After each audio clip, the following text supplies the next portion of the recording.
Welcome to Error Handling in HL7 Productions. The content in this video is centered around InterSystems IRIS for Health, but the same concepts apply in Health Connect, and similar concepts apply in InterSystems IRIS and Ensemble. No matter how well designed your production is, problems occur. For example, messages may come into your production in the wrong format, inbound or outbound connections may go down, or other problems may occur that you cannot foresee. InterSystems IRIS for Health provides many different options that help you handle these problems and errors. The first thing you'll want to do is set up alerting so that you know when problems occur and therefore can fix them quickly. You can choose to be alerted in many different ways, including receiving an email or text message, or you can simply have the error written to a log file. Let's take a look at our demo production. Looking at our configuration page, notice each component has a setting called Alert on Error. Our to-billing business operation has the setting checked. When a component triggers an alert, it sends a message to ens.alert, a message router that handles these alerts. This component is automatically added when you create an HL7 production, and it must have this name in order to work. ens.alert, because it is a message router, can route our message just like any other message router, based on conditions such as time of day, component that caused the error, or any other condition that you set up. Let's look at our business rules in ens.alert. In our example, we will send this alert message to our email alert business operation that will send out an email based on the component that triggered the alert. However, alerting can send its messages to any business process or business operation, and therefore is not limited to only emails. Right now, I've set up this production so that my to-billing file business operation is trying to write to an invalid file path. Let's put a message in and see what happens. Based on how I've configured my production, when I send a message through, Ensemble will put an alert in my event log, as well as send me an email letting me know that the file path of the business operation is set to a bad location. Let's take a look to see the alert message. You'll notice the top entry is an alert message saying that it cannot open the file, and the second one is an error message also saying that it cannot open the file. We can then view in our visual trace how the messages are passed through Ensemble. Notice there is an alert request from to-billing to my ens.alert component. ens.alert then sends a message to email alert, which will then send out my email if I have configured my email address. Another error that can occur is when the sending system sends a message in the wrong format. Perhaps we were expecting 2.3.1 ADT AO1, but instead receive a custom schema, ADT AO1.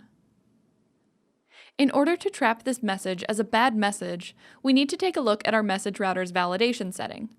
If on, this setting checks the message against the Business Service Message Schema category, based on the possible flags that you can view when clicking on that setting name. If it does not match the schema, it fails validation and is then sent to the component noted in the Bad Message Handler setting. By default, when you create an HL7 production, a component is automatically created called Bad Message Handler. We select this component in the Bad Message Handler setting. If we would also like to raise an alert if there is a bad message, we can set the alert on Bad Message setting to true. Often, a receiving system will send the message back to acknowledge a message was sent. If the message back acknowledges the message but recognizes that there was a problem with the message, we need to handle this error. Reply code actions is a setting on the business operation that lets you specify responses, based on a receipt of several different acknowledgement or ACK codes. For example, if on receipt of a NACK, I would like to disable the business operation, I could put in the text box E equals D, like you see here in reply code actions. This setting means that, on an error, we're going to disable our business operation, the to-lab component. Now let's send the message through and see how this works. Notice that we can see the business operation has been disabled when it receives the NACK back. Up until now, to-billing has had a bad file path, but I've just corrected this and now it has an OK file path. All the messages that were sent to to-billing, while this file path was incorrect, were automatically sent to that text file. We didn't have to do anything else. However, any messages that were built up on to-lab are still waiting in the queue. Let's talk next about how to resend messages that might be sitting in the to-lab queue and send them now to to-billing. When problems occur with messages, often you may need to resend the messages. To do this, we're going to go to the message viewer. Here, we can select a message. In this case, I want to select my message that's queued up in ToLab. I can then click Resend. Notice we can also choose a new destination and even edit the message before resending. Let's edit a message and resend to another component.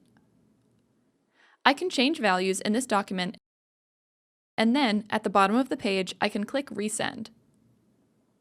Notice here that a copy of our message was sent to ToBilling. Let's next discuss how to work with suspended messages. Some business operations are designed to suspend messages when a message fails, or operators can manually suspend messages with the intention of resubmitting them later. These suspended messages are put in a special queue that we can view and manage later.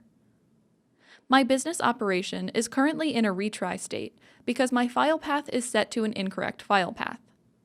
I've also set failure timeout to -1 to keep retrying forever, the usual setting. So now, if I go to the Jobs tab on the right, I have the option to suspend this message. Let's suspend it and see where it goes.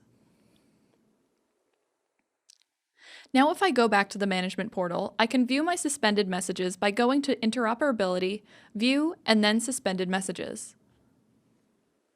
Notice here I have one message that is suspended, and I have the option to resubmit the message, edit and resubmit, discard, or delete the message. Delete will officially delete that message from your database.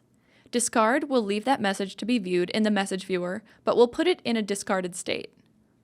Resubmit just does a simple resubmit and sends that message on again. And then we can also edit before resubmitting. I'm going to choose to simply resubmit this message. Hopefully, this has been a helpful overview of error handling in HL7 productions.